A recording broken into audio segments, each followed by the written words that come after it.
Hello guys, അപ്പോൾ ഞാനിന്നത് വേഗം കിച്ചണിലത്തെ പണികളെല്ലാം തീർക്കാണ്. പാത്രങ്ങളെല്ലാം കഴുകി വെച്ചു, കറി വെച്ചു, പിന്നെ പയ്യെ പുറത്തേക്ക് ഇറങ്ങാണ്.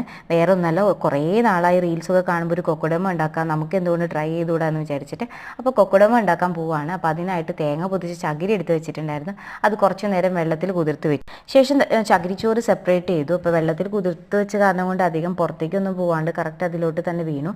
എന്നിട്ട് മണ്ണൊക്കെ ഒരു കുറച്ച് വെള്ളമൊക്കെ എടുത്ത് തെളിച്ച് മണ്ണ് മിക്സ് ചെയ്യാണ്. ഞാനിവിടെ ഒരു സ്പൈഡർ പ്ലാന്റിൻ്റെ വെറൈറ്റിയാണ് എടുത്ത് വെച്ചിരിക്കുന്നത്. അപ്പോൾ അത് നമ്മൾ നന്നായിട്ട് അത് വാഷ് ചെയ്തിട്ട് നമ്മൾ കുഴച്ച് വെച്ചിരിക്കുന്ന മണ്ണിൻ്റെ ഇടയിലോട്ട് എടുത്ത് വെച്ചു. ശേഷം നമ്മൾ സെപ്പറേറ്റ് ചെയ്ത് വെച്ചിരിക്കുന്ന ഈ ചകിരി എടുത്തിട്ട് ഈ മണ്ണ് കുഴച്ചുകൊണ്ടിട്ട് ചുറ്റും നമ്മൾ കവർ ചെയ്ത് കൊടുക്കുകയാണ്. എന്നിട്ട് നന്നായി വലിഞ്ഞ് ചുറ്റി കവർ ചെയ്ത് കൊടുക്കുക. എന്നിട്ട് നമ്മളുടെ വീട്ടിൽ ഉപയോഗിക്കുന്ന നൂലൊക്കെ ഉണ്ടല്ലോ, അതൊക്കെ വെച്ചിട്ട് നമുക്കിത് നന്നായിട്ട് വലിച്ച് കെട്ടാം.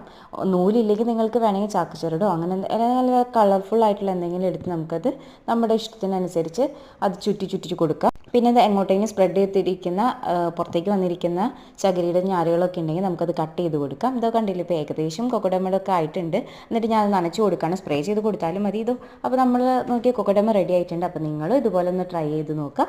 വലിയ കുഴപ്പമില്ലാണ്ട് വന്നിട്ടുണ്ട് കേട്ടോ. അപ്പോൾ നിങ്ങൾ ട്രൈ ചെയ്ത് നോക്കിയിട്ട് കമൻറ്റ് ബോക്സിൽ ഇടണേ. താങ്ക്